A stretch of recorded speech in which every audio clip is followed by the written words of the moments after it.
¿Qué tal? ¿Cómo están? Buenas tardes a todos y todas. Bueno, es una alegría desde la Dirección de Educación Especial del Ministerio de Educación de la provincia de Tucumán poder habilitar el encuentro de la clase número 2 del curso Diversidad y Aprendizajes, Inclusión y Accesibilidad en la Alfabetización Escolar. Bienvenidos a todos nuevamente, quienes se están sumando y saludando en el chat. Y hoy, en este encuentro presencial y antes de comenzar con todo, la profe licenciada Viviana Nasir, la actual directora de la modalidad de educación especial de la provincia, va a dar un mensajito al inicio de este encuentro para poder después comenzar con la clase pertinente.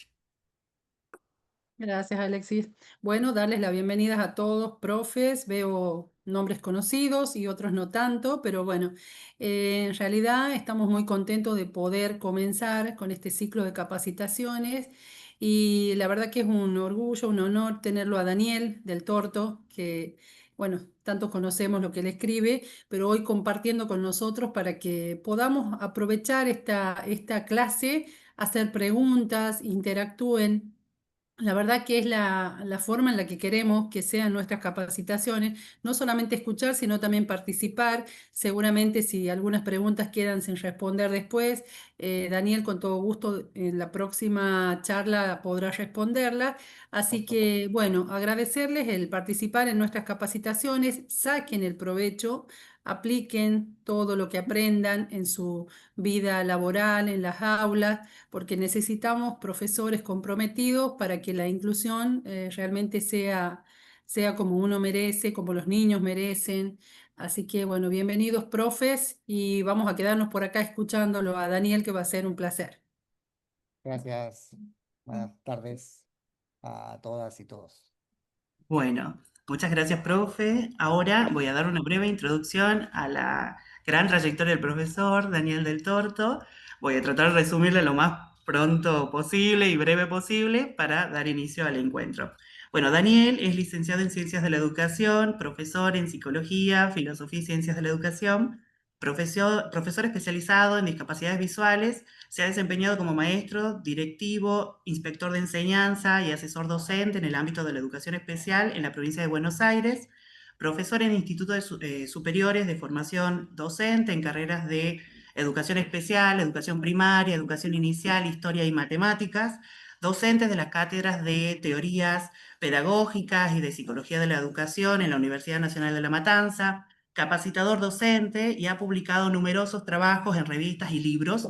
Y el último, que en lo particular creo yo a la dirección nos atrapó un montón, que fue publicado en el 2023, el de construir una didáctica inclusiva del diseño universal para el aprendizaje y los nuevos desafíos de la enseñanza, que creemos que constituye como ese claramente, ese puente que invita a cruzar, ¿no? Ese recorrido de educadores del siglo XXI, ¿no? Así que, bueno, Daniel, todo tuyo, adelante.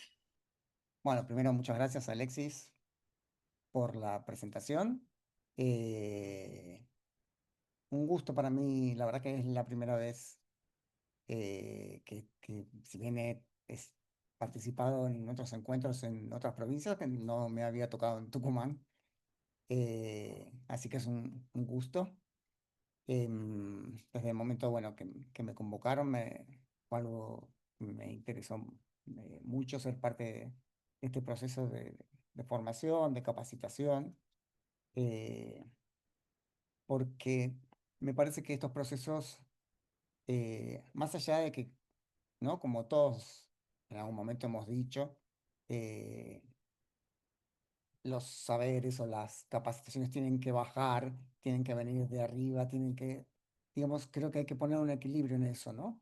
Eh, el Estado en sus distintas funciones, por supuesto que tiene la tarea de organizar y de capacitar, pero también hay algo muy importante y después hacia el final también veremos eso, em, que es mi propia formación, ¿no? Esa es una decisión personal eh, cuando yo decido cómo termino, porque fíjense que el nombre que recibe la formación docente hoy, ¿no? Es formación docente inicial, y no es una simple palabra.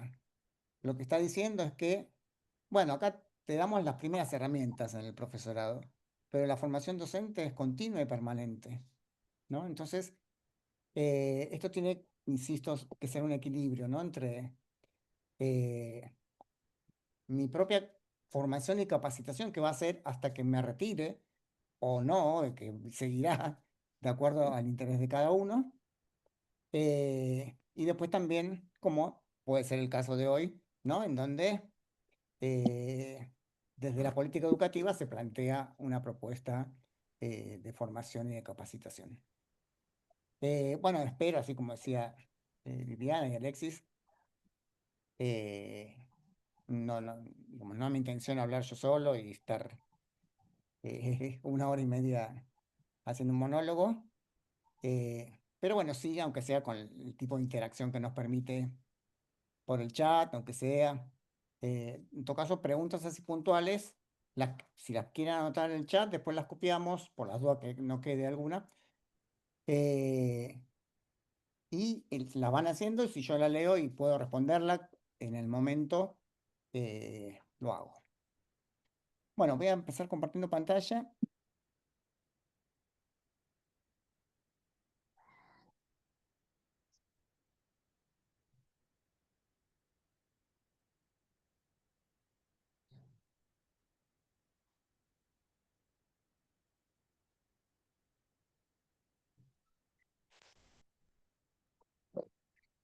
Ahí ven todos, Sí, comparto bien. perfecto. Sí, Bueno, sí, sí, eh, profe. bueno, yo no los veo a todos, más vale porque son muchos. Ahí veo unos cuantos. Aparte es lindo ver la cara de la gente, ¿no? Cuando uno trabaja o da una charla, ¿no? Para no sentirse que está solo. Bueno, un poco el título de lo que vamos a abordar en este primer encuentro. El lunes próximo tenemos el segundo. Es, como dice el título, la educación especial y la discapacidad en el contexto de la educación inclusiva. Y para mí es una invitación a reafirmar los saberes que ustedes fueron construyendo, tanto en su trayectoria como en su formación inicial. Seguramente eh, habrá docentes con muchos años de antigüedad y de experiencia, habrá otros que se están iniciando, y entonces eso requiere, digamos, pensar que hay saberes que algunos los tenemos, otros necesitamos fortalecerlos, así que un poco es eh, acompañar ese proceso, ¿no? De revisar los saberes y cómo esos saberes que tienen que ver con la teoría, cómo hacemos para llevarlo a la práctica, ¿no? Wilfred Carr dice, la educación es una teoría práctica, ¿sí? Es decir, que no es teoría sola ni es práctica sola, ¿no? Entonces, a veces leemos tanto, no sé, normativas o documentos o libros, pero después en la escuela sucede poco, ¿no? O en las prácticas docentes, ya sean en la escuela especial, en la escuela de nivel. Entonces ahí es donde eh, hay que entrar un poco, ¿no? A jugar. Por ahí eh, hay un micrófono abierto ahí, fíjense. Eh, Nada, cuando estaba así trabajando en formación docente, eh, también siempre le decía un poco esto a los estudiantes, ¿no? Eh,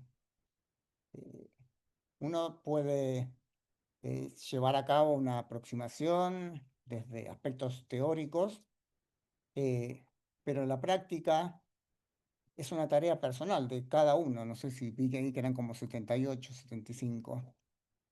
Eh, y sobre todo cuando trabajo en capacitación, eh, no, siempre le digo a los docentes que cursan, si de lo que yo estoy diciendo algo te sirvió, algo te pareció interesante, no hay que esperar a... Bueno, lo anoté, lo tengo registrado en la computadora ahora, en el resumen que me hice en Word, y después voy viendo a ver cómo lo organizo. creo que es mañana, pasado el momento en que tiene que aparecer eso en la práctica, ¿no? Porque si no, eso tiene que ver con los tiempos que tardamos a veces en que las cosas sean reales, ¿no? Y no se queden en simples palabras. Voy a ir corriendo. Bueno, el punto de partida que suelo usar cuando doy una charla sobre inclusión, educación especial, es este lema que seguramente conocen: nada sobre nosotros sin nosotros, que surge en un contexto. Alguno puede escribir ahí en qué contexto, por qué surgió esta frase, si la conocen, si no la conocen.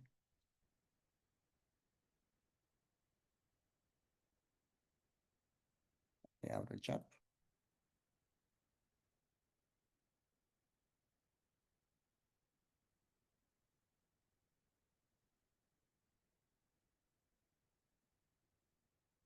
¿Ahí se anima? Bueno, ahí hay Están un poco Jess. tímidos los profes aún, al parecer. Ah, está muy bien. Jess Medina dice que no escucha mucho, no escucha bien.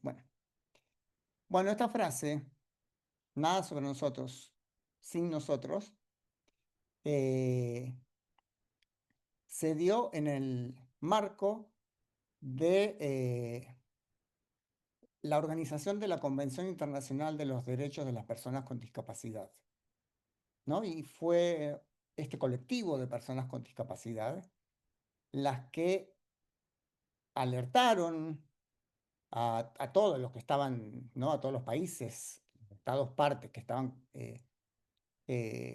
digamos, siendo parte de el desarrollo y la construcción de esta convención, una forma de decir, no hagan y digan cosas sobre las personas con discapacidad sin nosotros, ¿no? Porque es común, o era, vamos a ir jugando con los tiempos, de acuerdo a lo que cada uno haya experimentado y experimente en su práctica docente.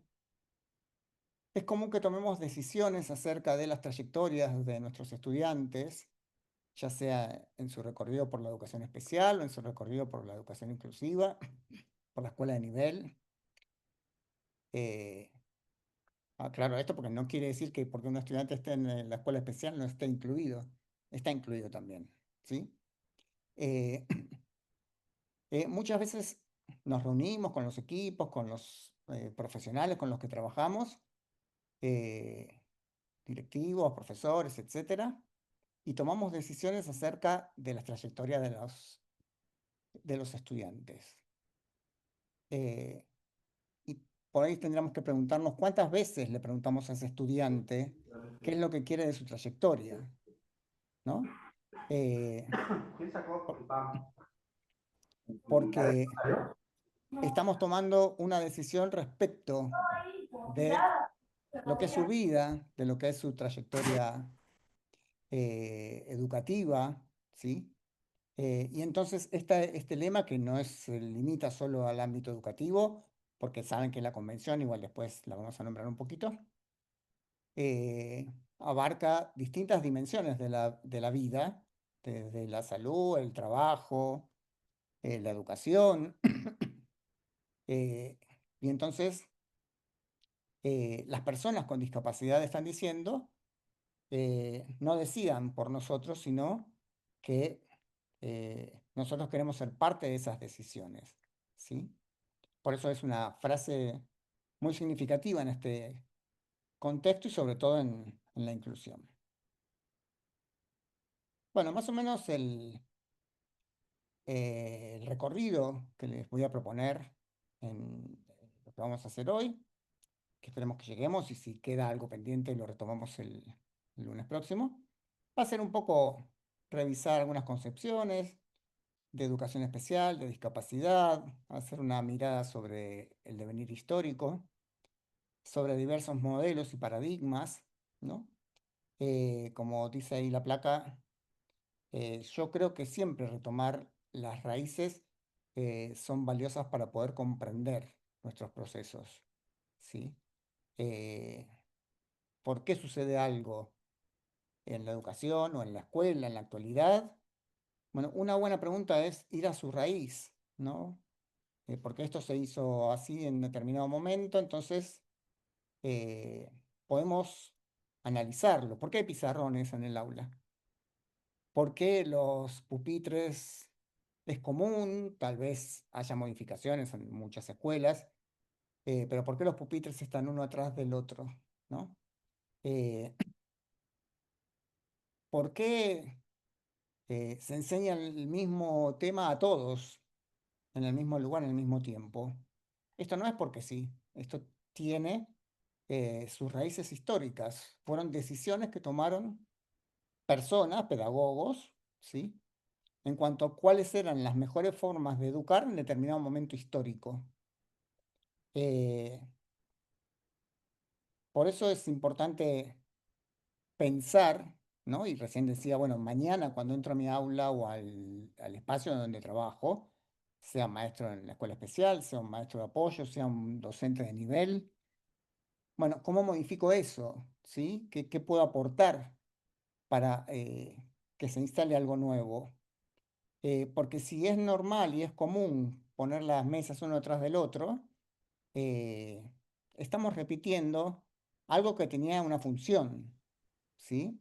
Que era el disciplinamiento, el silencio, el no poder mover el cuerpo, ¿no? ¿Vieron los pupitres, esos que uno tiene que entrar todo así y sentarse?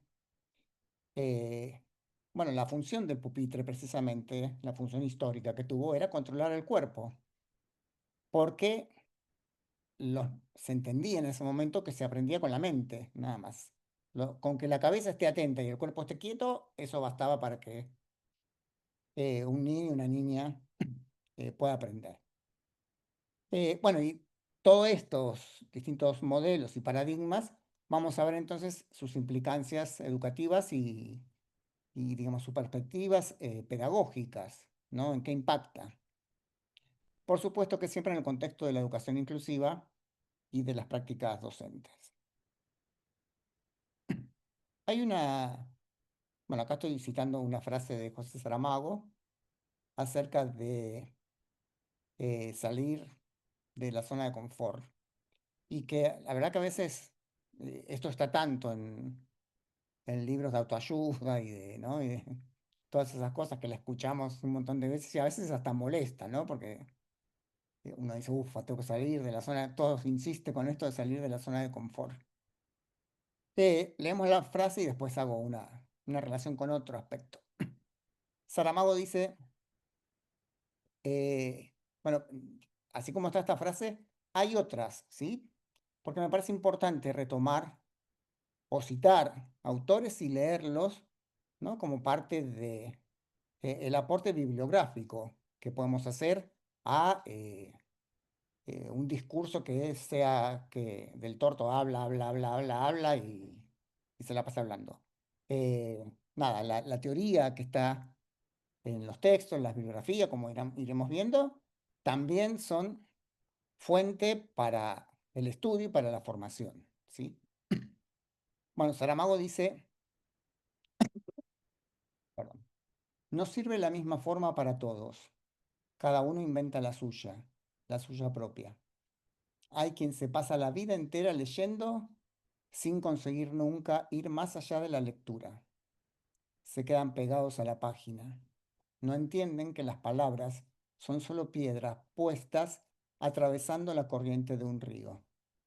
Si están allí es para que podamos llegar a la otra margen.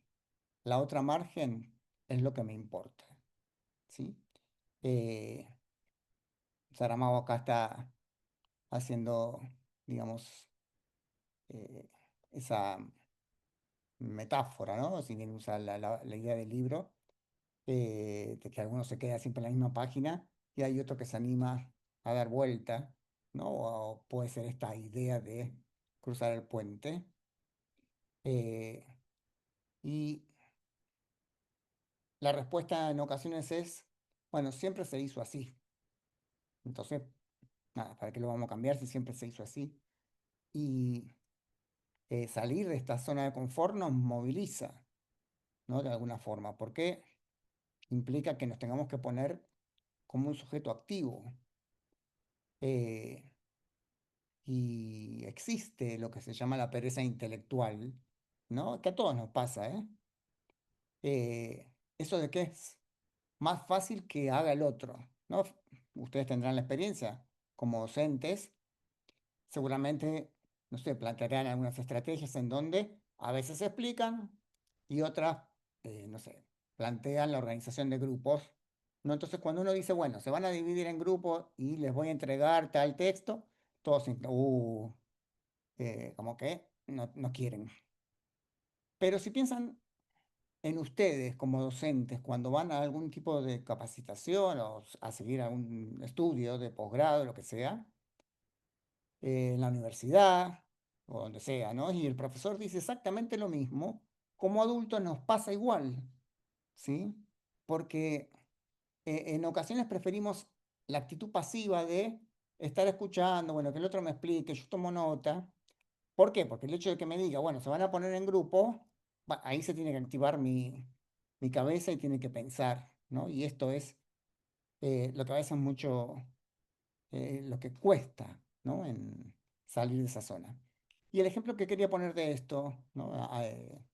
Que no tiene que ver con toda esa trayectoria que leyó Alexis, pues también tengo otra trayectoria que no es solamente educativa, eh, que me vincula más con la música, ¿no? Eh, y hoy justamente cuando estaba repasando un poco este Power y ajustando algunas cosas, eh, digamos, pensé en esta relación, ¿no? De la zona de confort. Yo hace muchísimos años que me dedico a la música como cantante, ¿sí? También tengo la posibilidad, me he formado y doy clases de canto, además de dedicarme a la educación. Esto ya, bueno, un poco después que me jubilé y que me dediqué a capacitación docente, empecé como a construir también otros caminos. Eh, y fíjense que si hay algo que sucede en la formación o en el estudio del canto, es que nunca hay zona de confort, porque hay algo que se llama tesitura, que por ahí si hay algún profesor de música o alguien que conozca música, la tesitura es el lugar en donde alguien puede cantar dentro de lo que es su rango vocal de la manera más cómoda, ¿sí? Yo de esta nota a esta nota es donde canto cómodo, mis graves y mis agudos. Pero la finalidad de estudiar canto es precisamente extender esta tesitura hacia los agudos, hacia los graves. ¿Para qué? Para tener yo mayor rango vocal. Entonces, eh, ahí no hay zona de confort. ¿Por qué? Porque nunca, si tenemos esta zona, esta tesitura, nunca nos vamos a quedar ahí. Porque la finalidad va a ser extender para allá y extender para allá. Entonces, fíjense como en cada área, ¿no? En este caso tiene que ver con la música, en el nuestro ahora tiene que ver con la educación. eh, Salir de esa zona de confort es pensarlo de otra manera. Si nosotros lo vemos de una forma negativa, cuando hay otras áreas, ¿no? Que por ahí, eh, digamos, buscan salir de la zona de confort, ¿no? Bueno, lo importante de esto es, como dice la frase ahí, a lo último es fortalecer los discursos, pero más aún las prácticas institucionales y docentes, ¿no? Porque siempre se hizo así.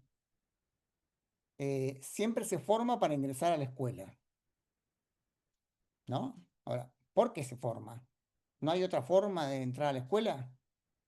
Hay que organizarlo, ¿no? Porque no es tener, si es una escuela de nivel, tener 200 estudiantes en el patio o en donde sea, eh, esperando para ingresar a las aulas, y por supuesto que puede llegar a hacerse un poco de lío si no lo enseñamos, ¿sí? Si enseñamos que acá alrededor mío está primer año, mis alumnos de primero acá, juntos, los de segundo allá, los de tercero, los de cuarto,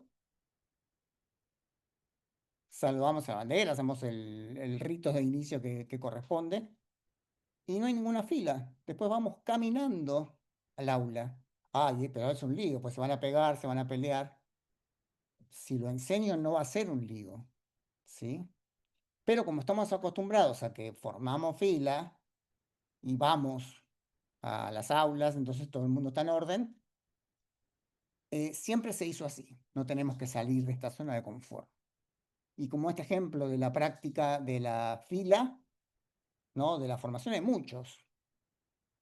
¿Por qué no sacamos el timbre eh, para marcar el fin de una hora o el inicio del recreo? ¿No? Que también antes eran campanas, ahora hay timbres. Eh, si enseñamos que hay hora, que hay tiempo, que a esta hora se me terminó mi horario, ahora viene la señorita tal, el profesor tal, podemos cambiar eso, ¿no? Porque de última el timbre tiene un trasfondo conductista, ¿no? Entonces, cuando yo era chiquito en la escuela, en la primaria, tocaba el timbre y había que quedarse quieto. Si yo estaba así, me tenía que quedar así. Hasta que la maestra daba la orden de a formar. Eh, bueno, porque era un marco de una educación y una pedagogía tradicional.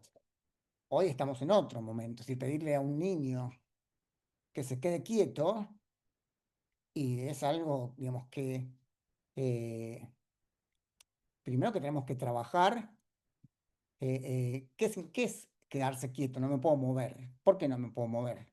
¿Sí? Y por otro lado, estamos trabajando con otras generaciones, y eso no es menor, ¿sí?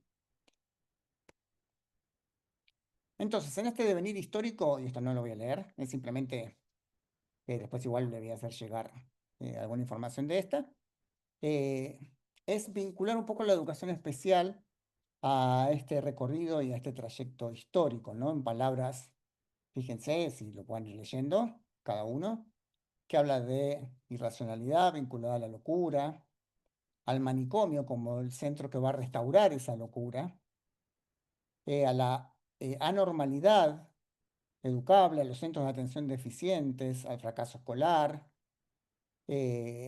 a anormales pedagógicos, anormales escolares, débiles mentales, ¿no? Términos que fueron utilizados, como dice esta cita, entre el siglo XVIII y el siglo XX. Eh, y volvemos a las raíces. ¿Hay que simplemente dejarlas pasar? No. Hay que pensar qué es necesario desandar de esas cuestiones históricas. ¿Sí? Nombro algunas. eh, quiero ver el chat, a ver si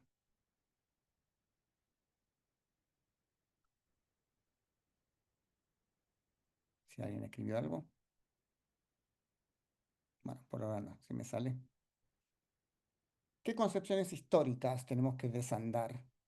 Esto también eh, debe estar en conocimiento. Lo repasamos, ¿sí? La idea de normalidad, eh, pensar hoy en que hay sujetos normales y anormales ya no encaja en los constructos y en las estructuras sociales, ¿sí? Habrá ámbitos que haya conductas que puedan ser normales o anormales, no sé, digo, en un ámbito judicial, por ahí, policial, que algo sea normal o normal, pero que las personas sean normales o anormales es bastante complejo, ¿no? Porque aparte la normalidad también fue un constructo social. La normalidad se inventó, como se inventó la excelencia escolar. Existe el fracaso escolar porque existe la excelencia escolar, ¿no? La excelencia escolar es ser un buen alumno, en cumplir la tarea, en portarse bien. Entonces, como se armó ese tipo de perfil de estudiante que caracteriza la excelencia, bueno, el que no cumple con eso está fracasando, entonces derivó en concepciones de fracaso, ¿no? Y lo mismo que la normalidad, ¿no? Eh, el- en esta etapa también positivista, conductista, sobre todo de la psicología, ¿no? Cuando se aplicaban test para definir el grado de normalidad de un sujeto, bueno, había una norma estándar, ¿no? Si de 100 estudiantes o chicos de 7 años, 80 aprendían a leer y escribir a los 7, bueno, significaba que esos 80 eran normales porque estaban en la norma, y los 20 que no aprendían a leer a los 6 años o a los 7 estaban por debajo de la norma, entonces eran anormales. Bueno, esto con el tiempo dejó de pensarse en los marcos académicos, sin duda, eh, y tendríamos que analizar si totalmente dejó de pensarse en los ámbitos escolares, propiamente dichos.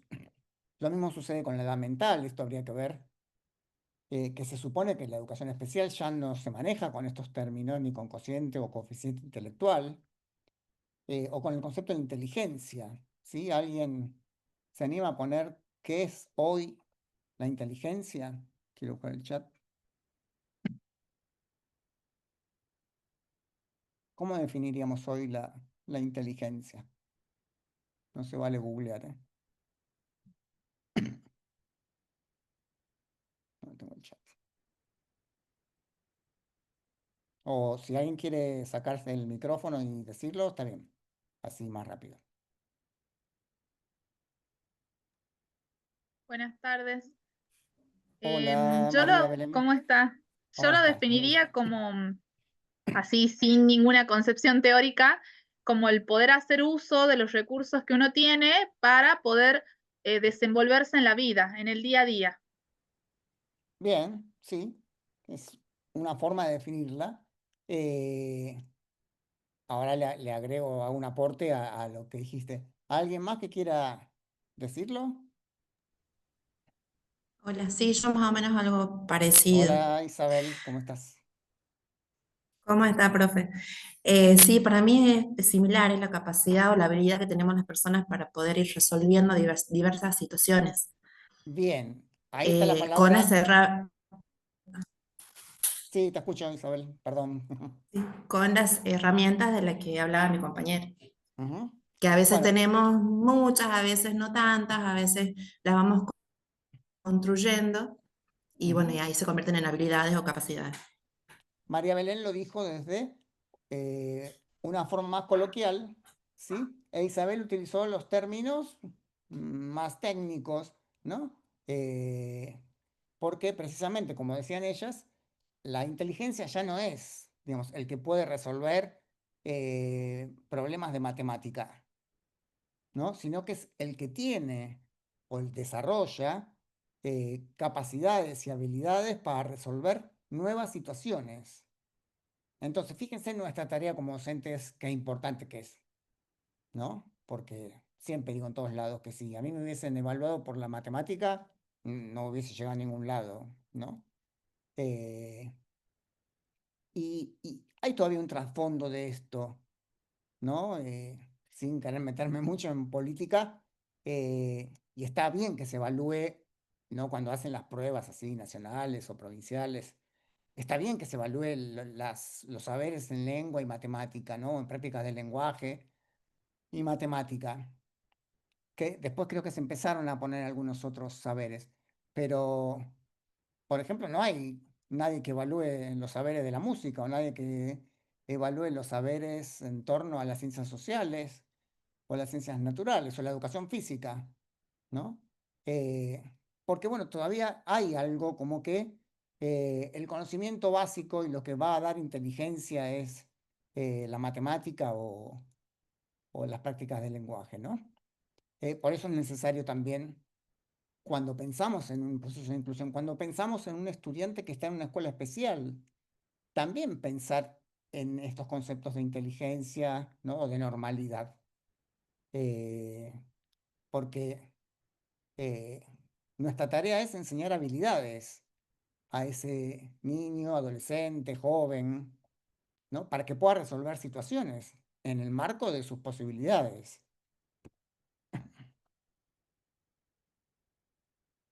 Entonces, esto de la idea de debajo de la norma, la ubicación por debajo de la norma, La discapacidad como un problema individual, también hay que dejarlo ir, porque no es que la discapacidad es un problema del sujeto que tiene una discapacidad. La clasificación de individuos de acuerdo a su inteligencia, si son normales o retardados. Los conceptos de retardo mental, leve, moderado, severo, son cuestiones que habría que dejar ir. Es decir, no tengo conocimiento acerca de estas precisiones, particularmente en Tucumán, ¿no? Pero en donde yo trabajaba, que era la provincia de Buenos Aires o en la ciudad de Buenos Aires, sí digamos, se utiliza el término de discapacidad intelectual desde su nueva concepción, nueva me refiero del año 2000, que ya no es nueva, pero que tiene que ver con habilidades adaptativas, ¿sí? No con un retardo mental leve, moderado y severo, entonces según lo clasificamos, después le damos la tarea que puede realizar. Y no solamente le damos una tarea, sino que hasta proyectamos hasta dónde va a seguir, ¿no? Porque también la educación especial tiene esa cosa en su historia que es que se pronosticaba. Yo cuando empecé como maestro, eh, estaba esto de decir cuál es el pronóstico de educabilidad. Entonces yo, de un nene de 7 años, no sé, en un informe tenía que poner si ese nene iba a saber leer y escribir. Y qué sé yo en ese momento lo ponía porque era lo que me pedían. Pero ¿quién soy yo? ¿Un mago para saber si sus estructuras cognitivas van a establecer asociaciones o van a profundizarse y va a poder alcanzar algún tipo de nivel en su alfabetización? ¿Sí? Entonces, bueno, eso lo sacamos como esto también de la inadaptación a lo que decía antes del fracaso escolar y la excelencia, ¿no? El que no se adecúa al currículum escolar y al formato escolar es como que tendemos a correrlo, ¿no? Cuestiones que están en algunos lados cambiando, en otros lados aún siguen instaladas. Entonces vamos ahora, una vez que avanzamos en esto que hay que desandar, en en este versus, ¿no? Que un poco yo lo desarrollé. Voy a tomar un poco de agua. En mi primer libro, de Pedagogía y Discapacidad, eh, y esta diferencia entre discapacidad sujetada versus sujetos con discapacidad. Pero para explicarlo voy a usar un pequeño texto de Nuria Pérez de Lara, una excelente pedagoga española. Tiene el libro La capacidad de ser sujeto. Tal vez tuvieran acceso. Se puede acceder y hasta debe estar en... ahí yo promulgo la piratería. Debe estar en internet, en PDF, el libro, porque ya tiene muchos años. Bueno, esta frase dice: el cambio de la mirada sobre el sujeto en la educación especial supone acabar con el concepto prejuicioso de que el alumno es igual a su deficiencia diagnosticada, un síndrome de Down, un paralítico cerebral, una psicótica, un sordo o un ciego, o es un objeto de tratamiento separado y específico, cuando no, un niño eterno, para pasar a verle como un ser humano completo. Entonces, esta idea que yo la llamo así, de discapacidad sujetada o persona con discapacidad, es que cuando la discapacidad se adosa al sujeto, ¿no? Decimos el ciego, el paralítico, el Down, ¿sí? Eh, y hasta lo encontramos en personas, que todos ustedes también se preguntarán esto, ¿no? En mucha gente que está en medios de comunicación, en política, no sé, en todos lugares donde se hace donde hay comunicación, ¿no? Y que por ahí siguen diciendo discapacitados o no vidente, o síndrome o el Down. eh, y lo que prima es, primero, que es una persona, ¿sí? Y no queda fusionada la persona con la discapacidad, ¿sí? Si Juan tiene síndrome de Down, no es que Juan es Down, ¿sí? Consecuentemente, tiene ese síndrome, ¿sí? O alguien quedó ciego, Juan no es ciego, aunque por ahí el ciego es el menos doloroso porque es como más común, pero si hay que hablar adecuadamente es una persona con ceguera o una persona con discapacidad visual, porque primero es persona, ¿sí? Entonces, esto de sacar esa discapacidad sujetada, ¿no? Parece que los sujetos tienen que agarrarse eh, y, y las personas no son ni sus discapacidades ni sus enfermedades, ¿sí? Son personas que transitan una determinada situación, por eso también se habla de persona en situación de discapacidad, ¿sí?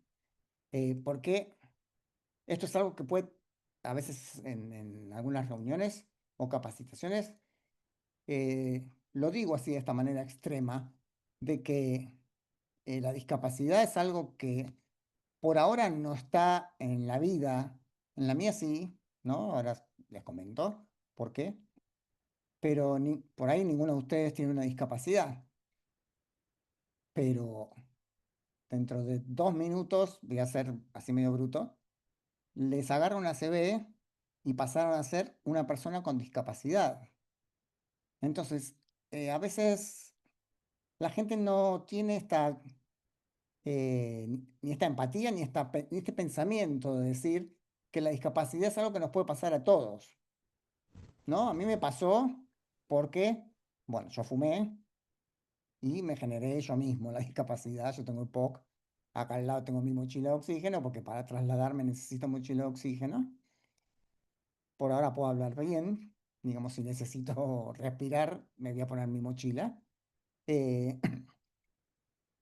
y, y la verdad que yo cuando empecé, yo no estudié educación especial o me dediqué a la educación especial porque sabía que a los 49 o a los 50 me iba a agarrar EPOC.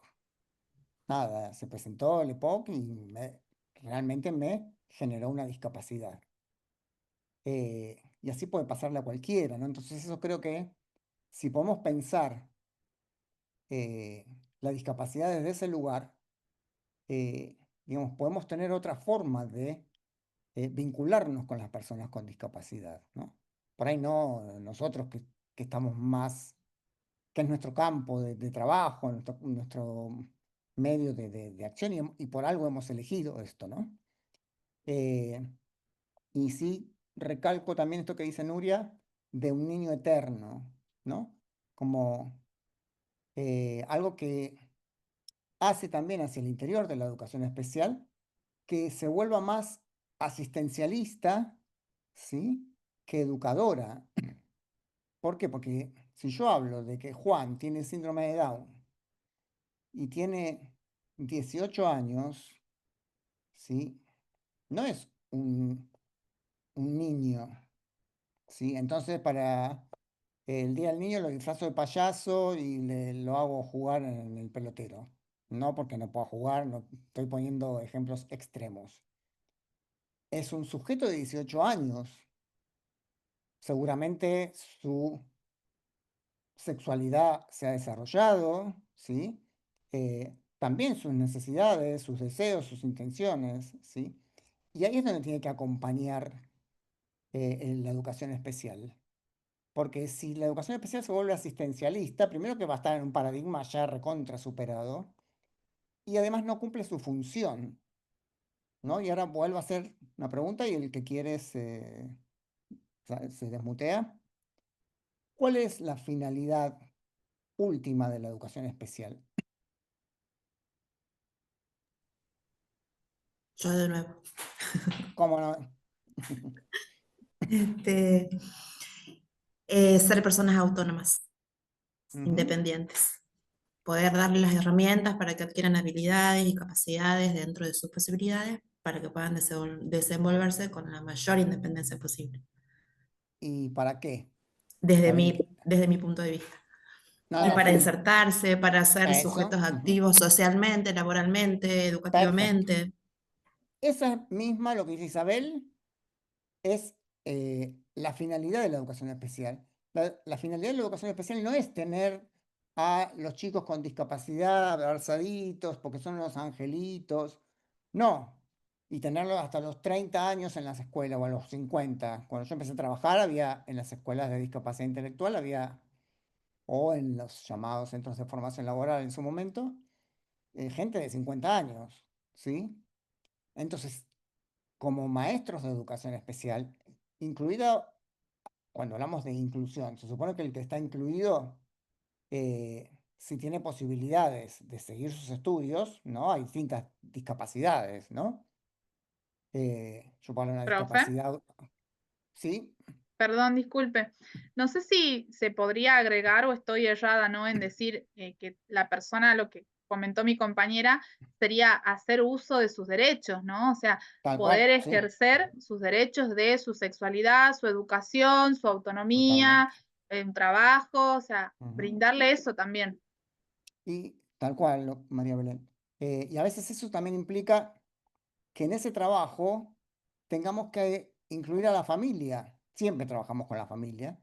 ¿Pero por qué? Porque la familia por ahí le cuesta pensar que porque tiene una joven, una hija joven, ¿no? De 17 años, con una discapacidad intelectual, que tiene derecho, vamos a poner un poquito más de año para que no sea menor, que tiene 18, 19 años, que tiene derecho a gozar de su sexualidad, ¿sí?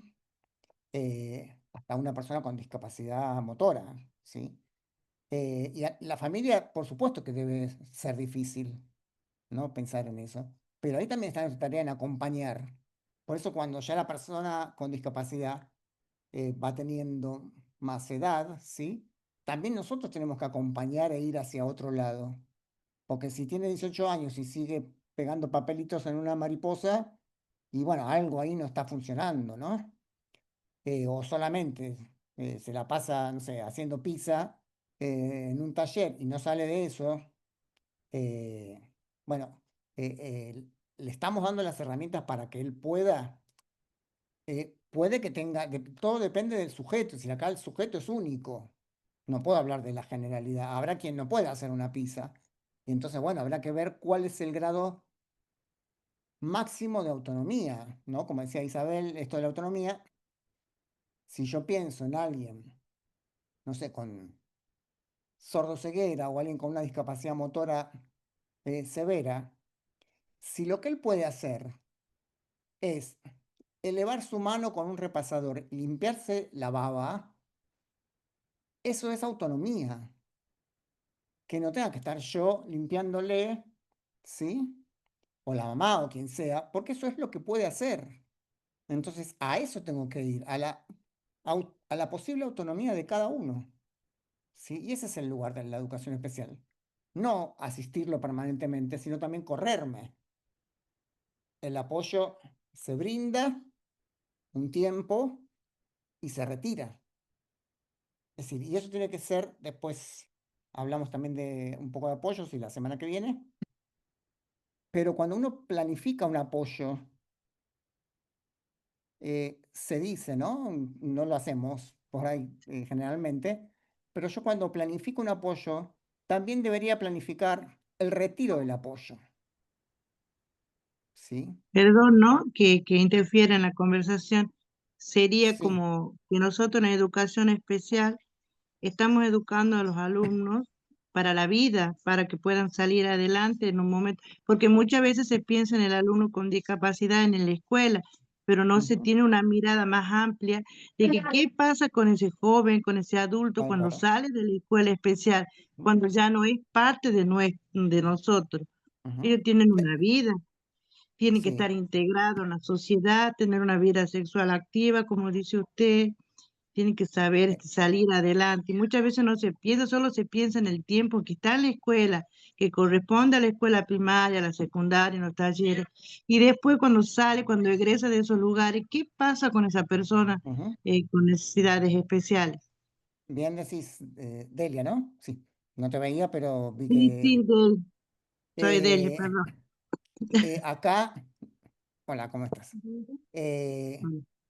hay un tema importante, ¿no? Que estás planteando, porque nosotros estamos en un ámbito educativo, elegimos estar en este ámbito educativo, pero sí digamos, no podemos no pensar que quienes tienen que tomar decisiones acerca de qué hace, cómo sigue la vida de un sujeto con discapacidad cuando ya es mayor de edad, ¿no? Y hablo de talleres protegidos, centros de día, no sé, que todas las posibilidades que hay para la inserción de acuerdo a a las capacidades y posibilidades que tenga cada sujeto. Y realmente sí creo que es digamos, no sé si es gris o un vacío, un blanco, ¿no? En nuestro país, que es lo que tiene que ver con espacios a donde estos sujetos puedan seguir. Porque si no también a nosotros se nos sobrecarga de una responsabilidad que no nos compete. Si acá hay docentes de educación secundaria, por ejemplo, eh, no sé, cuando están los últimos años, cualquier estudiante, no con discapacidad cualquiera, bueno, en cuarto, quinto año empiezan los trabajos de orientación vocacional, de qué te gustaría estudiar, no sé, se visitan universidades, se visitan trabajos, se hacen prácticas profesionales o profesionalizantes, etcétera. Pero el profesor en el secundario, en el último año, en el nuestro secundario, por ejemplo, no me llamó al año siguiente para decirme, Daniel, ¿a dónde estás? ¿Qué estás estudiando? ¿Qué estás haciendo? Porque se supone que construí en los años de mi educación las herramientas para tener las habilidades, pero en el caso de la discapacidad no, se necesita todo un dispositivo de familia, de sociedad, ¿sí? De la comunidad, de los sujetos, para que esto pueda tener su acompañamiento. Y la educación especial, en su tarea hacia el interior de la escuela, como en su tarea de inclusión, puede dedicarse a eso, ¿no? Porque es verdad, nosotros también terminamos preocupándonos, ¿no? Y está bien, por el futuro de ese sujeto, ¿no? Pero bueno, si desde el Estado no aparecen las ofertas o las propuestas, se torna difícil, ¿no? Sí, profe, quería hacer un aporte a Sí, eso.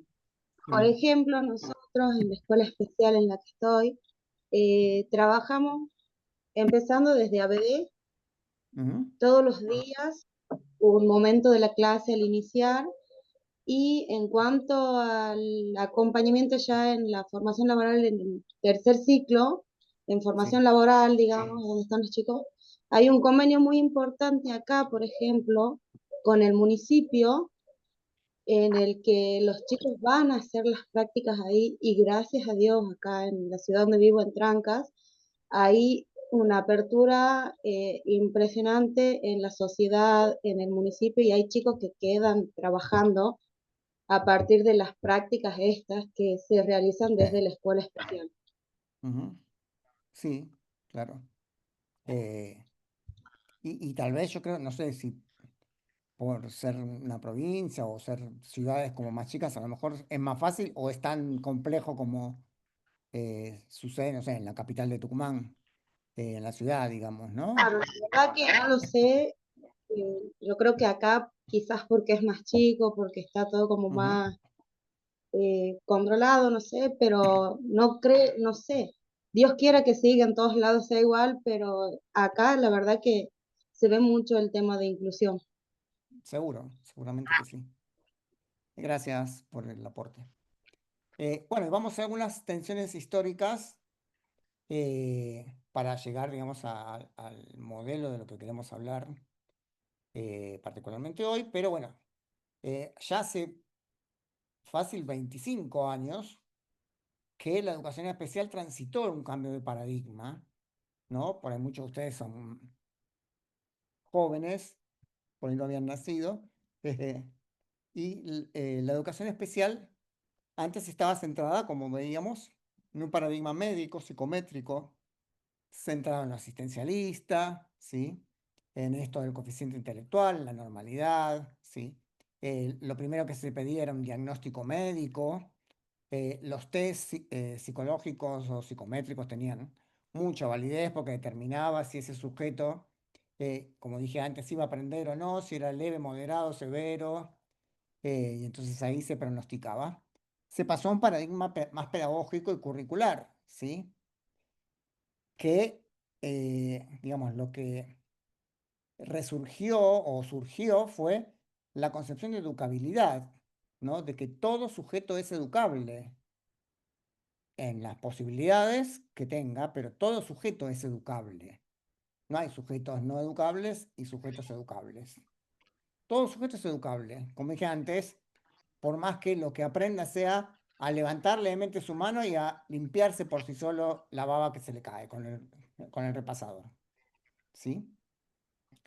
El hecho de que se haya pasado un paradigma pedagógico, curricular, eso también generó que los marcos curriculares que utilizamos para el abordaje sean diferentes. Antes había un diseño curricular para educación especial, ¿sí?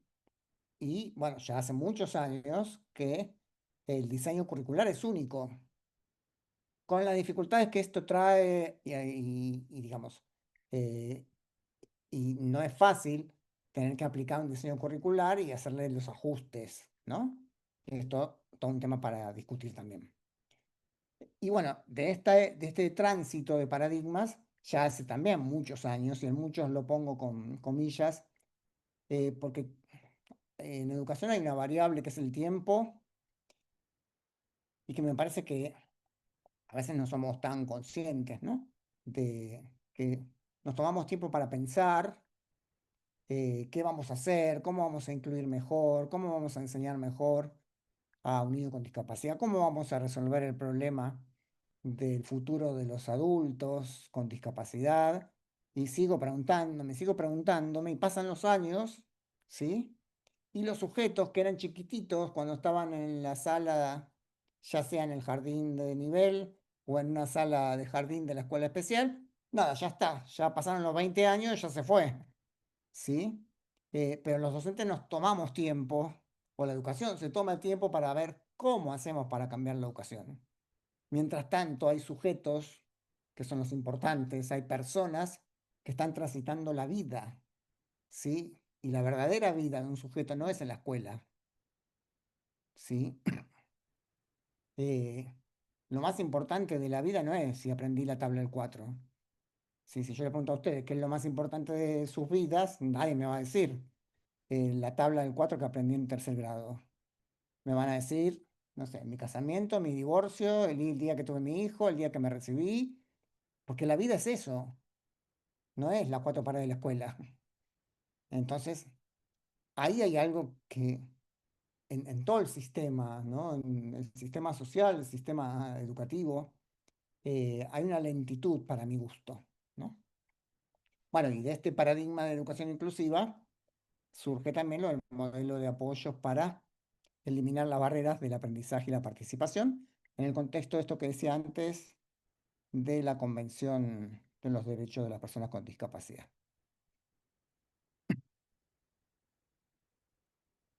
Bueno, y acá tenemos un cuadro que lo hice como para comparar, ¿no? Algunos cambios de nombres, ¿no? Porque los nombres no son simples palabras. Cuando nominamos a alguien o decimos una palabra, estamos diciendo algo.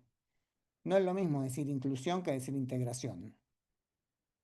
Suponen conceptualmente enfoques diferentes, ¿no? Pero bueno, acá, en el marco de la Convención de los Derechos de las Personas con Discapacidad, las leyes educativas que tenemos en nuestro país, los marcos curriculares, ¿sí? En un tiempo, si ven acá el color celestito, hablamos por los años 90, perdón, por los años 2000, 99, 2000, de necesidades educativas especiales, ¿sí? Todo lo que fue para los más grandes, por ahí hablo, la Ley Federal de Educación, ¿no? Se hablaba de necesidades educativas especiales y era un concepto amplio porque abarcaba muchas situaciones de aprendizaje, ¿sí?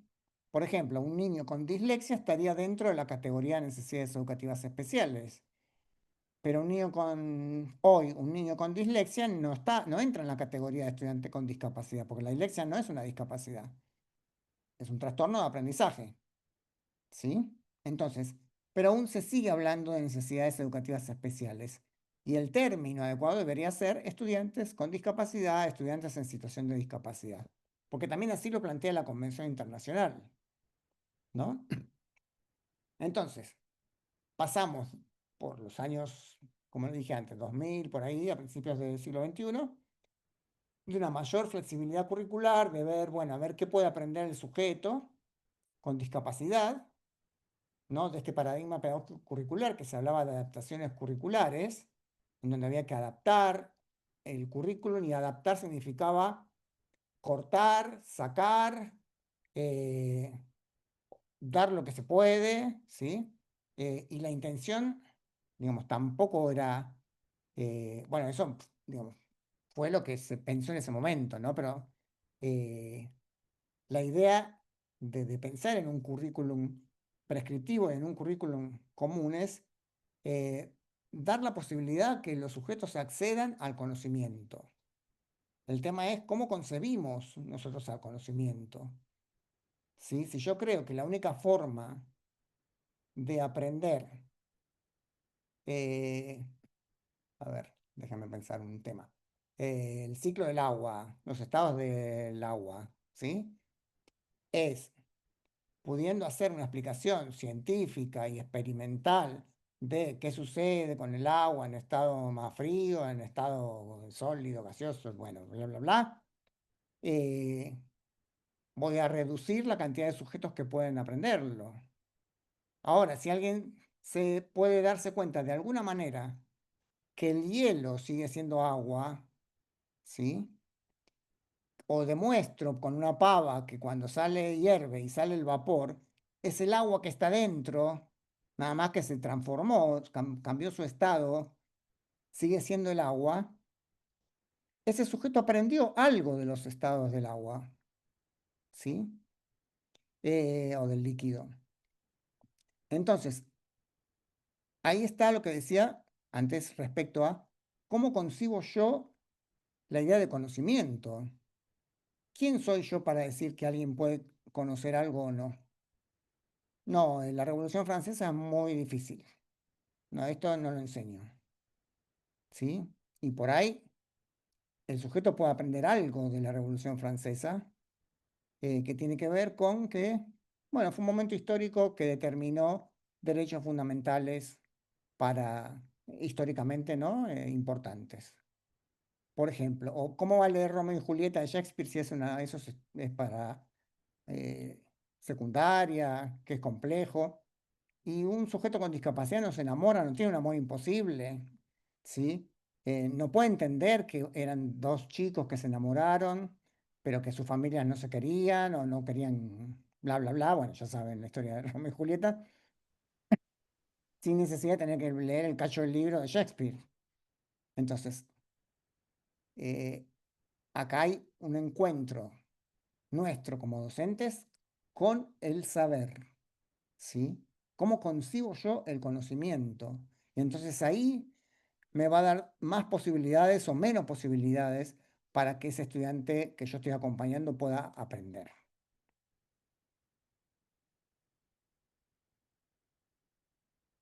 Bueno, los modelos históricos, esto lo voy a pasar rápido, ¿eh? Porque quiero llegar a otras cosas más importantes. Y aparte, esto lo tienen en un documento, pues yo estuve bien buscando cuando me llamaron de la dirección de especial. Bueno, chusmeando un poco ahí la normativa, los documentos. Hay documentos interesantes y documentos que plantean esto, un poco el recorrido histórico del concepto de educación especial, de la discapacidad en este caso, ¿sí? Hubo un modelo de prescindencia inicialmente. Prescindencia, si dije bien, siempre me equivoco. eh, que tiene que ver con esa cuestión religiosa, ¿no? De que era un castigo de Dios. De hecho, hemos estudiado que en Grecia, si alguien nacía deforme, lo tiraban por el monte, no me acuerdo el nombre. Entonces tenía como esta relación de que era alguien que no iba a producir nada para la sociedad, era una carga, ¿sí? Por eso se daba la exclusión, esto del mendigo, ¿no? Y que suele pasar, no sé cómo será allá en Tucumán, pero bueno, acá en Buenos Aires, sin ser peyorativo, ¿no? Pero a veces, y que por supuesto tiene que ver con esto de las dificultades para encontrar trabajo. Pero a veces hay personas que están con un bastón, ¿no? Pero es lo único que tienen, si sus manos están bien, ¿sí? No estoy hablando sin saber la historia de vida de ese sujeto, pero como que también está asociada, o hasta una persona ciega en un subte acá en Capital, ¿sí? O en un tren. Miren, ya dije ciega en vez de decir persona con ceguera. Eh, eh, Esa persona podría trabajar, pero como no está en las condiciones dadas, cae en esto de salir a pedir, ¿sí? Porque también es un modelo que está instalado en la sociedad. Si bien fue el pasado, está esta idea de mendicidad o de caridad hacia la idea de discapacidad. El otro modelo que es posterior a este fue el rehabilitador. Acá sí aparece una idea de normalización, ¿no? Entonces, lo que se plantea es, esto que hacemos, vamos a rehabilitar a los sujetos para que puedan tener una vida más o menos normal, ¿sí? Entonces también de ahí surge esta cuestión de la rehabilitación, sobre todo en discapacidades sensoriales, ¿sí? O en discapacidad motora, ¿sí? Que es donde más se ve esto de, bueno, hay que rehabilitarlo a la persona ciega, hay que enseñarle el uso de bastón, a leer y escribir en braille, para que pueda tener una vida lo más normal posible, ¿no? Y llegamos al modelo social. Y ahora pregunto, ¿alguien que me pueda decir o que nos pueda decir a qué se llama modelo social de la discapacidad?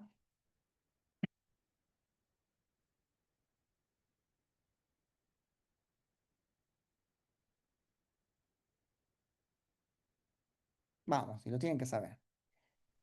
Yo. Permiso. El modelo Mira, social de la discapacidad. ahí, espera Isabel, ahí Sí. Bianca Sí, pidió permiso, a ver, vamos a darle sí, permiso a Bianca. permiso. Isabel, permiso, ¿sí? No, yo quería sumar esto y decir que el modelo social pone el foco o hace énfasis en los entornos donde está la persona con discapacidad, de manera que lo que aparece o lo que condiciona o lo pone en situación de discapacidad tiene que ver con los entornos, Ujú, ya sean como obstaculizadores del desarrollo de aquellas habilidades que puede desarrollar y de todas las potencialidades que puede generar a pesar de un déficit. Y el trabajo se centra justamente en la comunidad y en favorecer apoyos para que la persona con discapacidad pueda transitar los mismos espacios de formación laboral y demás, que las otras personas. ujú. Muy bien, Bianca. Isabel, ¿querías agregar algo? Nada más que, bueno, que la persona ya es vista como sujeto de derecho en este modelo. Ujú, sí, muy bien. Bien, Y sí, bueno, comparto todo lo que dijo Bianca también. sí. Perdón, Bianca, ¿no?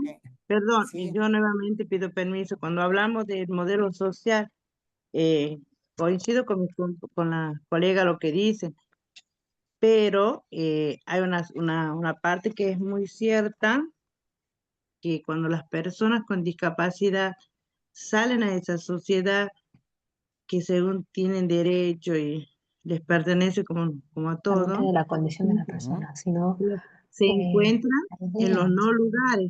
los no lugares conocidos sí. como el lugar que esa persona llega y se encuentra con otras personas, entre comillas, normales, y es como que no encajan en esos no lugares.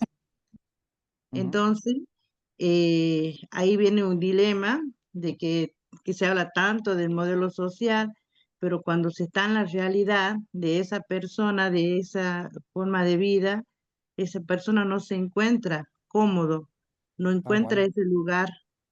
Ujú, Y esos son los famosos no lugares para las sí, personas con muy, discapacidad. sí, muy interesante, Delia, tu aporte. Entonces, en función de lo que dijeron las compañeras, la discapacidad, desde su definición, ¿no? Desde el modelo social, sería el resultado de la interacción entre la persona y el entorno, ¿no? Como decía Bianca. Entonces, si la persona tiene una discapacidad. Yo, por ejemplo, tengo una discapacidad, no me sé la palabra. Bueno, es de mis pulmones, se me fue, visceral. Mi discapacidad es visceral, ¿sí? Yo puedo caminar por la calle con la mochila, ¿sí? Pero si yo voy a tomar un subte y no hay una escalera mecánica, no hay un ascensor, el entorno me está discapacitando. Porque si hay un ascensor o hay una escalera mecánica que funciona, yo tranquilamente puedo bajar por ahí. Digamos, si tengo que subir la escalera, voy a llegar ahogado arriba, puedo llegar a subirla, pero me está generando, digamos que por mi discapacidad, yo me encuentro incapacitado, ¿sí? Entonces, lo mismo, no sé, una persona que está en silla de ruedas, tiene la capacidad para ir al banco a hacer sus trámites o donde quiera. No sé, tiene que hacer un trámite en una oficina pública, en la municipalidad.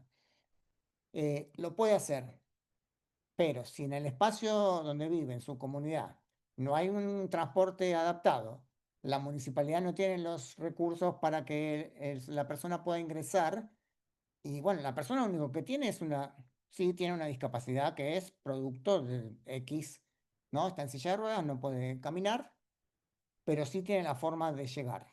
Pero si el ambiente no se lo brinda, se está tornando discapacitante, ¿sí? Por eso se habla del modelo social, ¿sí? Porque compromete a la sociedad a modificar esas barreras que están generando discapacidad, ¿sí? Por lo tanto, va a requerir apoyos eh, para su aprendizaje, en el caso de la escuela, y para la participación, ¿sí? Disculpe, Tendiendo, sí, Cecilia. ay, disculpe por interrumpir. ¿Se podría No, decir que no, está muteada, Cecilia.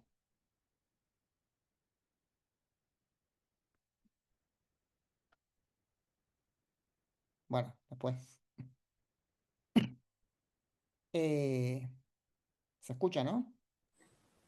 hola, sí, no sé si se me Ahora, qué pasó, ahora disculpe, sí. Se no sé, había. Dale, Cecilia, le sí.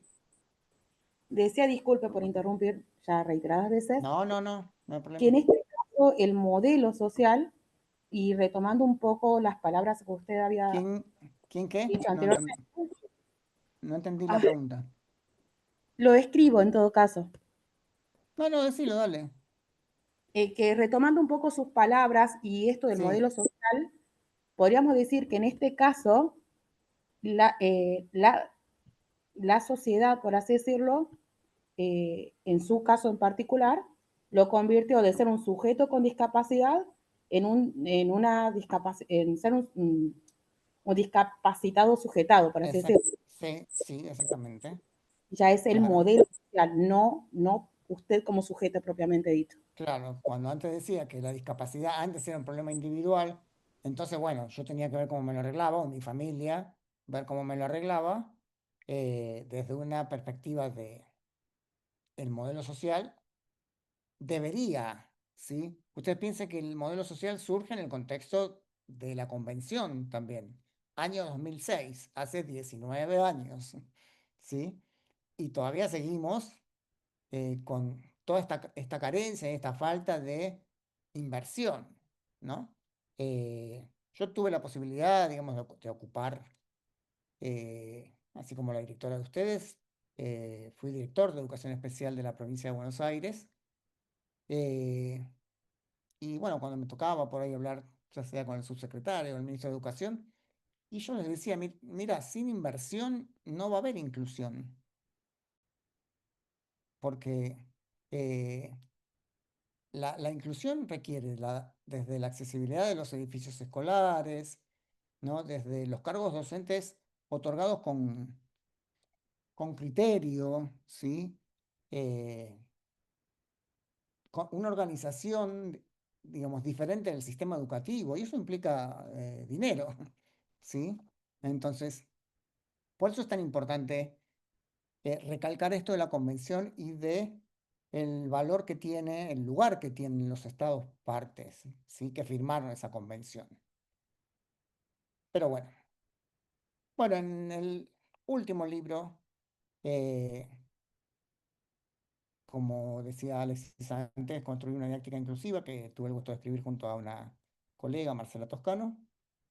El primer capítulo empieza con esta frase, ¿no?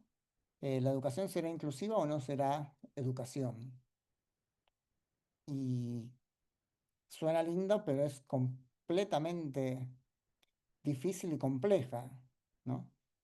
Eh, porque si la educación no incluye, e incluir no es solamente incluir a la persona con discapacidad, ¿sí? Inclusiva en todos sus sentidos, ¿no? Porque saben que la inclusión, la educación inclusiva, no refiere únicamente a las personas con discapacidad, sino a crear un espacio para todas y todos, ¿sí? Eh, entonces, digamos, suena hermosa la frase, ¿sí? Pero eh, creo que falta un poco de tiempo, ¿no? Y de mucho trabajo para que no se quede en una intención, ¿sí? Y pensar que eh, no haya necesidad de dar una clase de educación inclusiva. Por eso en inclusiva en el libro está puesto entre paréntesis en el título, ¿no? Porque lo que estábamos planteando era construir una didáctica inclusiva para que se entienda que estoy diciendo, o que estábamos diciendo, lo que tenemos que pensar es un aula universal, un aula para todos, no un aula donde bueno, si hay un alumno con discapacidad intelectual, eh, digamos, él haga sus actividades diferentes o tenga a alguien siempre sentado al lado, o si hay un alumno con discapacidad visual también, tenga siempre sentado a alguien al lado eh, y haga actividades diferentes porque no puede hacer las que hace el resto. No, lo que hay que cambiar es la idea del aula homogénea, ¿sí? Porque ese es el concepto de integración. Tengo un aula y alguien al que tengo que integrar.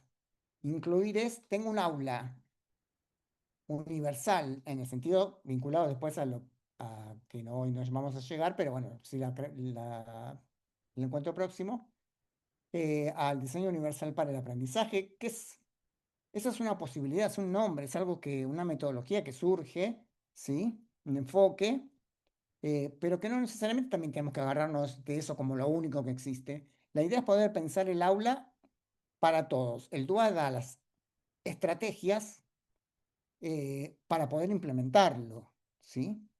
Y poder salir de ese enfoque de eh, hacer algo particular para un sujeto, digamos que si alguien necesita escuchar un podcast porque tiene baja visión o tiene una ceguera, ¿por qué todo el aula no puede escuchar el podcast? ¿Sí? Eh, o si voy a pasar un video y el video tiene subtítulos, ¿sí? Porque alguien es sordo, por ejemplo, y los subtítulos no le vienen mal a otro que por ahí o no logra escuchar bien o no entiende tanto el diálogo y comprende mejor si lee el subtítulo. Es empezar a pensar el aula desde otra perspectiva, ¿sí? Alexis, ¿puedo seguir 5 minutos más? Se me fue Alexis. Sí, Daniel, con todo gusto, seguí Ah, nomás. gracias, Viviana. Bueno, y entonces, para empezar a pensar a ese sujeto desde una educación inclusiva, eh, inclusiva entre paréntesis con esta concepción, eh, es tener como punto de partida en la educación inclusiva que el protagonista es un sujeto. Nosotros acá hablamos de personas con discapacidad, pero la educación inclusiva es la educación para todos y todas. Eh, pero creo que lo que primero tenemos que hacer es mirar a ese sujeto, ¿sí? Es el punto de partida, no es a ver la escuela, a ver si la accesibilidad, a ver si el apoyo, a ver si esto, no, es Juan. Entonces tengo que mirar a Juan. Y mirando a Juan, voy a poder pensar cuál es el tipo de escuela, cuál es el tipo de comunidad que necesita, cómo la familia lo tiene que acompañar, qué tarea puede tener la escuela, porque es digamos, el motivo por el cual estamos, ¿sí? Y a veces se pierde de vista esa idea. Y entonces esta inclusión, ¿no? Esto también lo desarrollo en el libro, creo que tiene que ver con tres ideas, ¿no? En términos de que la inclusión, la educación inclusiva, tiene que propiciar la producción de subjetividad, ¿sí? Visibilizar la presencia de ese sujeto y alojar desde el conocimiento. No estamos generando una educación inclusiva para meter lo voy a decir así, a un pibe con discapacidad o a un pibe con dificultades socioculturales, ¿no? En la escuela y que esté metido ahí adentro, nada más. No, hay que alojar desde el conocimiento. La escuela tiene que enseñar. Si no, no hay inclusión tampoco. Es tenerlo, ¿sí? Entonces es importante estos tres aspectos que los desarrollo ahora. Bueno, a ver si viene una escena de una película. Sí. No. Que en realidad no elegí escenas de películas de niños con discapacidad o de personas con discapacidad, sino que elegí de personas que transitan situaciones, pero que también sienten esta falta de inclusión. Y la primera tiene que ver con esto, con el sujeto. Acá hay un niño que está teniendo necesidades, ¿sí? Y hay una familia atrás. Es una maravillosa película, no sé si la vieron, es Wonder, la traducción es maravilloso, del año 2017. Vemos un fragmento, me dicen si no se llega a escuchar, igual antes probamos y se escuchaba. No se deja la mesa de esa manera. Anda, vamos. Háblame. Siéntate.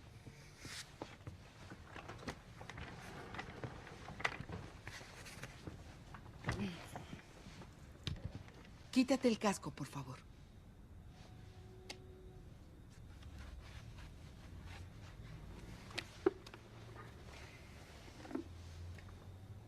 Perdona. Está bien.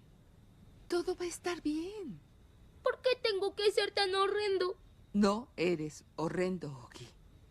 Tienes que decirlo porque eres mi mamá. Ah, ¿y porque soy tu mamá no cuenta? Sí. Porque soy tu mamá cuenta más. Porque te conozco más que a nadie. No eres horrendo. Y cualquiera que quiera conocerte se dará cuenta. No quieren hablar conmigo. Y es porque soy diferente. Quiero fingir que no es cierto, pero sí lo es. Lo sé. ¿Siempre va a ser así? Eso no lo sé.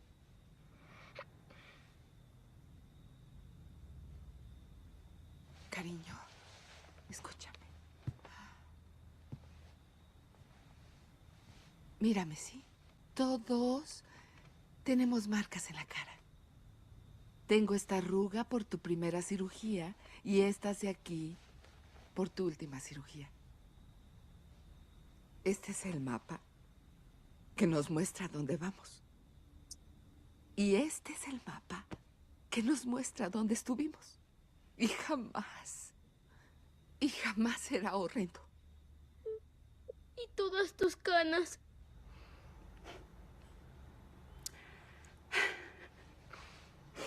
Tu papá es el que me sacó esas, creo.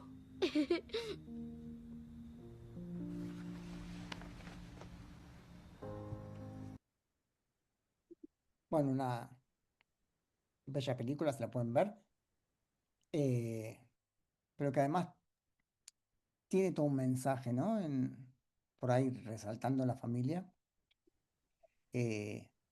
porque el nene está planteando algo que la escuela no pudo resolver, ¿no? Porque es lo que está diciendo, no quiero ir más a la escuela, porque los diferentes después se va resolviendo, ¿no? en la película, pero tal vez es más el trabajo de la familia que el aporte que hizo la escuela, cuando debería ser al revés, ¿no? Pero más allá de eso, esa parte íntima que se da entre la madre y su hijo, ¿no? Y eso de las raíces, las marcas, ¿no? El corazón, que tiene que ver con la vida, ¿no? Por eso cuando hablamos de inclusión, eh, y el punto de partida no tienen que ser papeles ni diagnósticos, ¿no? No tiene que ser ese sujeto que estoy viendo ahí, que quiere algo, que necesita algo, ¿no? Y como dice acá esta frase, para que aparezca el arte, es un libro de arte, ¿no? Pero dice, para que aparezca el arte nosotros debemos desaparecer.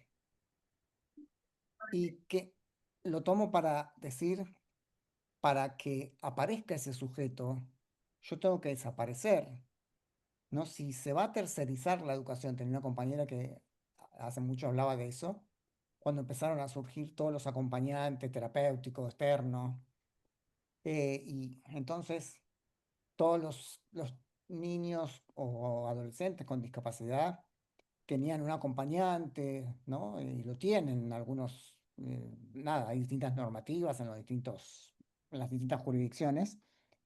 eh, y esta compañera decía, vamos a terminar tercerizando la educación, es decir, que en vez de que el sujeto sea el que aprende y el que puede actuar, tiene un adulto ahí que le está diciendo, ahora hace esto, ahora saca punta, ahora sentate bien, ahora copia el pizarrón, y el que tiene que poder lograr es este sujeto, ¿sí? Por eso nosotros debemos desaparecer en relación al apoyo, desaparecer no en el sentido literal, ¿no? Porque estamos presentes en muchas maneras, ¿no?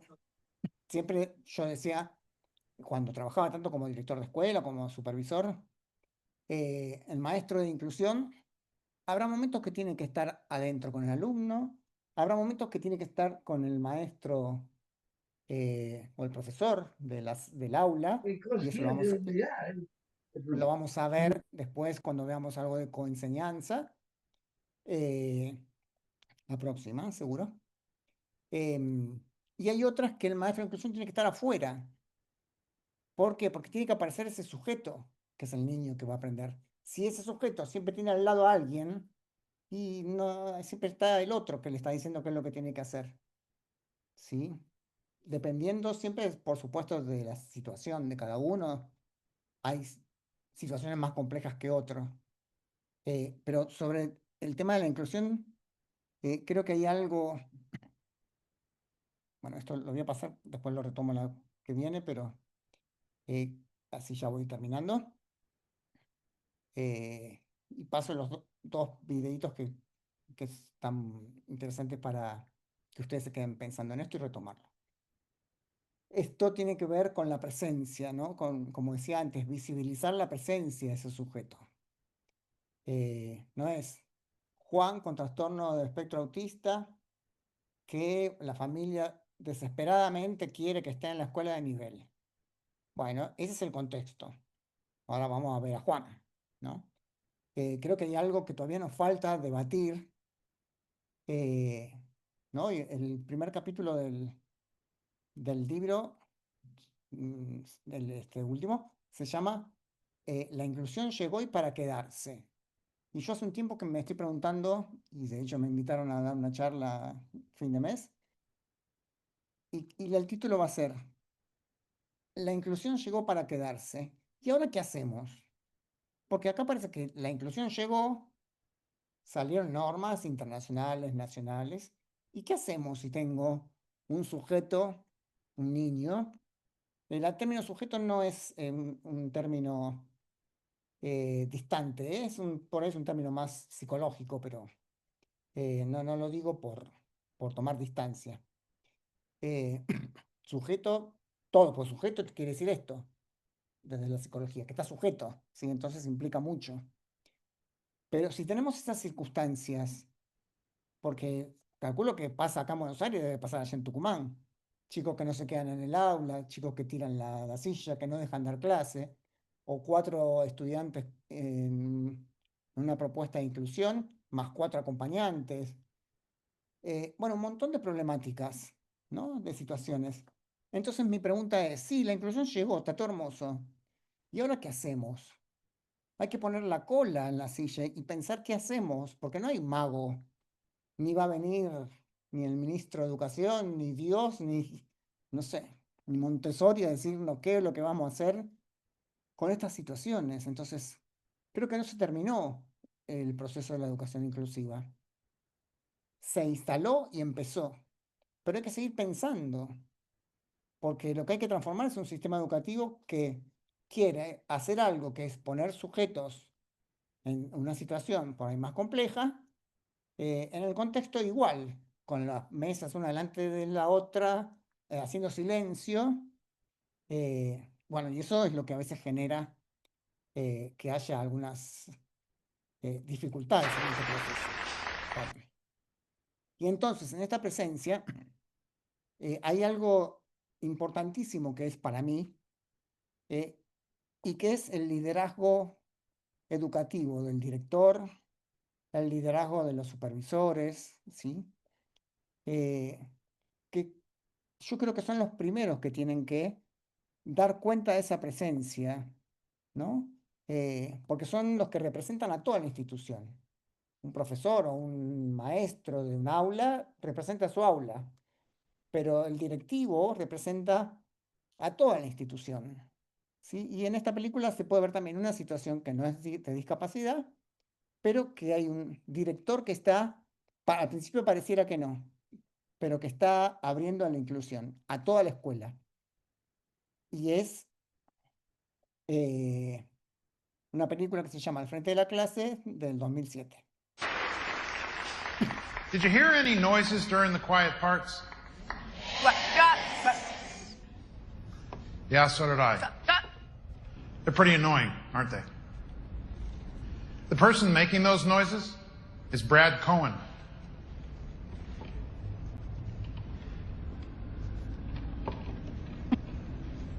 Come on up here, Brad.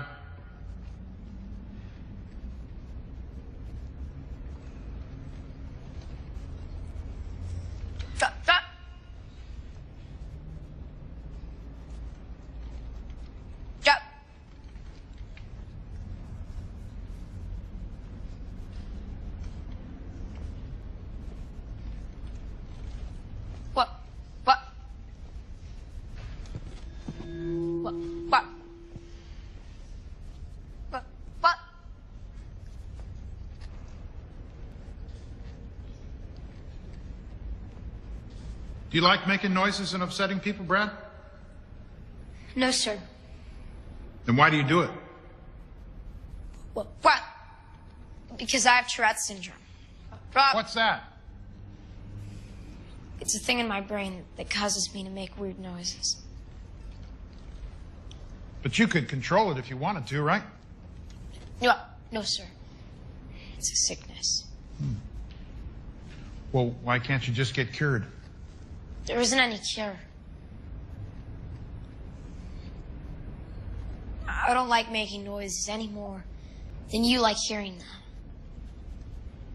They're even worse when I get stressed, when you don't accept that I can't stop them. But when I feel accepted, then they're not so bad. What can we do? And I mean everyone in this school. What can we do to help you, Brad? I just want to be treated like everybody else.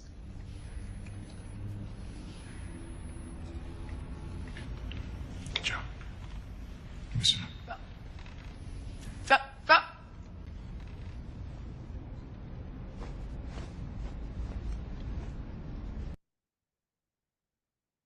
Bueno, una bella película también.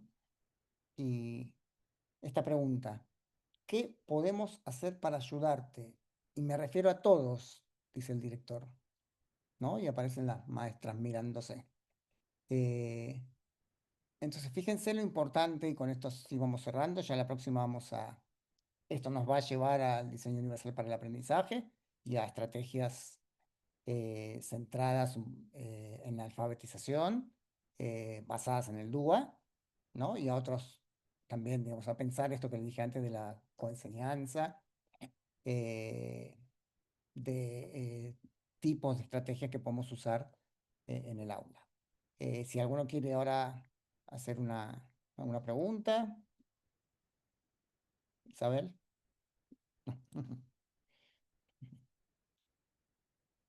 O Yo quería Viviana, no sé contar si algo, querés. no sé si se me escucha ahí. Sí, Carla, hola. Sí, ¿cómo están? Bueno, justamente viendo lo de la convención, el lema de la convención internacional, sabés que, bueno, desde el año pasado, uno de nuestros compañeros, Miguel, yo trabajo en la Dirección de Educación Especial, Ujú. uno de nuestros compañeros, Miguel, hablando en una charla común, se le había ocurrido lo de darlo vuelta al lema y que desde ahora en más ese sea nuestro lema del mes de la educación especial. Y nuestro lema ahora es todo sobre nosotros, con nosotros. Y la verdad que ha quedado bueno, Sí. se ha generado un cambio y también impacta en la gente. Por ahí la gente te pregunta, ¿de dónde lo han sacado? Y también tiene que ver con poder difundir que existe la convención y que es lo más grande que hay para que realmente se garanticen los derechos de las personas con discapacidad. Así que bueno, eso para comentarte Tal nada cual. más. Ujú. Gracias. Y bueno, y cierro esta parte con una frase de Tonucci, que es un poco fuerte la forma en que lo dice, ¿no? Pero que sintetiza algunas cosas de las que estuvimos hablando, ¿no? Y que nos va a dar pie después para lo que sigue. Él dice, el aula es un lugar innatural que hay que superar. Innatural porque deriva de modelos que no tienen relación con la educación. Son espacios que se repiten, iguales, todos asomados a un pasillo, como grandes celdas de una cárcel o de un convento. Están todas amuebladas del mismo modo, con los mismos pupitres, la misma cátedra, más o menos las mismas decoraciones en las paredes. Y en este espacio anónimo se hace de todo, desde la lengua hasta la música, de las ciencias al dibujo, de la matemática a la lengua extranjera. Suena un timbre, sale un señor, entra una señora, los alumnos esconden un libro y sacan otro, y en 2, 3 minutos deben cambiar el modo de pensar, el modo de hablar, salir de un mundo y entrar en otro, porque ha salido el profesor de lengua y ha entrado la profesora de matemáticas. Esta operación es muy compleja y para los más débiles casi imposible. Bueno, los dejo con esta frase pensando, ¿sí? Sobre todo esta idea de que el aula es un lugar innatural, ¿no? Porque la escuela no, digamos, a veces juego con esta metáfora, ¿no? De decir que Dios no creó, por decir, por jugar, ¿eh? Dios nos creó en los cielos, separó las aguas de la tierra, después creó los animales, después creó al hombre, a la mujer, con el problema ese de la costilla, y después creó la escuela. No, la escuela es una creación de los hombres ante una necesidad social de la revolución industrial. Educación hubo siempre, que es diferente. Y había escuelas también, pero la formalidad de la escuela surge en la revolución industrial. ¿Por qué? Porque todo el mundo sale a trabajar y hay que hacer algo con los 100 pibes que están dando vuelta por el campo. ¿Sí? Entonces, así como a veces me enojan, no me enojan, se enojan cuando digo esto. Así como el hombre y la sociedad decidió crear la escuela, en el futuro el hombre y la sociedad pueden decidir cerrar la escuela. Porque la escuela no es de los docentes, ni de la directora, ni de la ministra de Educación. La escuela es de la sociedad, ¿sí? Fíjense, no sé, allá en Tucumán, pero acá, por ejemplo, en lo que es Buenos Aires y Ciudad de Buenos Aires, hay una problemática que está surgiendo, que es la falta de matrícula en el nivel inicial, ¿no? ¿Por qué? Porque los jóvenes, o la gente joven, ¿no? No están teniendo hijos o tienen pocos, porque tienen otras decisiones. Está cada uno de su vida, hace lo que quiere. Eh, y lo digo en términos no de problema, cuando digo problemática, sino de problemática educativa.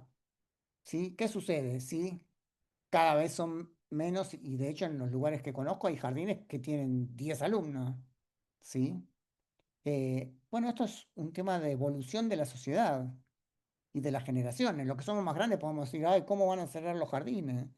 Pero no tiene que ver con, no voy por el cierre de las escuelas, quiero decir, reflexionemos esto, ¿no? De que la sociedad le va diciendo a la escuela lo que necesita, no es al revés. Y a veces el colectivo docente piensa que es el que le va a decir, sí, vamos a hacer esto, sí, no hacemos esto. Y la verdad que no tenemos más poder que el poder de nuestro conocimiento, nuestro saber para acompañar trayectorias, para acompañar familias, pero después el poder lo tiene la sociedad sobre la escuela, ¿no? Y entonces ahí también nos ubica desde otro lugar. Bueno, no sé si está Viviana, sí. Tenía más, porque bueno, siempre preparo de más por las dudas, pero hasta acá llegamos y extendido con el tiempo. Agradezco a los que se quedaron. No sé, Viviana, si querés decir algo. Bueno, Daniel, darte las gracias. La verdad que, bueno, hemos aprendido mucho, hemos repasado conceptos y por lo que he visto, bueno, todos han disfrutado de esta primera clase y quedan con muchas preguntas seguramente para la próxima, ¿sí? Ujú. En el chat pueden escribir para que Daniel vaya pensando también y quizás Sí, comenzar la próxima clase ya respondiendo las preguntas sí, de ustedes. cómo no. Sí, te agradezco, Un gusto para Daniel. mí. La verdad que tu tiempo valioso lo hayas compartido con nosotros. No, por favor, a un gusto. Aparte, si bien hablaron pocos, Sí, pero sí. nada, el Pero estaban respeto, muy atentos. Yo los miraba, estaban muy atentos. No, no, todo, la verdad que un placer. Bueno, nos Gracias. vemos. Yo leo igual el chat y nos vemos el lunes entonces. Seguramente, ahí nos vemos. Gracias Gracias, a todos, Viviana. chicos. Muchas gracias. Gracias a todos. Perfecto, hasta luego. Chao, Gracias, Alexis. Hasta Alexi. luego. Digo que estén bien. Hasta luego. Hasta luego. Hasta luego, muy Adiós, linda la muchas clase. gracias. Muchas gracias. Hasta luego. Gracias.